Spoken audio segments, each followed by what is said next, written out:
ఓ హత్య జరిగింది. ఆ ఇంటి యజమాని తండ్రిని ఎవరో హత్య చేశారు. హత్య చేసింది అంతకులు కాదు, ఓ ఆత్మ అని పుకారు కూడా వినిపించింది. వారం రోజుల తర్వాత ఇంటి యజమాని భార్య ఆత్మహత్య చేసుకుంది. కొడుకు స్కూటర్ యాక్సిడెంట్లో చనిపోయాడు.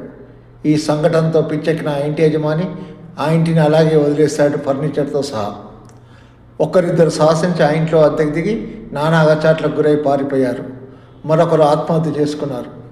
కాదు, ఆ ఇంట్లో ఉన్న ఆత్మలే పీక్కు తిన్నాయని కూడా చెప్పుకుంటారు. 13 సంఖ్య పనికిరాదని, అందువల్లే ఈ ఇంట్లో అనర్థాలు జరుగుతున్నాయని, చాలా చోట్ల 13వ నెంబరు గది కానీ ఇల్లు కానీ దెయ్యాలకు వదిలి వెళ్తారని ఓ మాంత్రికుడు ఆ ఇంటి యజమానికి చెప్పిన మీదట ఆ ఇంటి యజమాని ఆ ఇంటి గురించి పట్టించుకోవడమే మానేశాడు.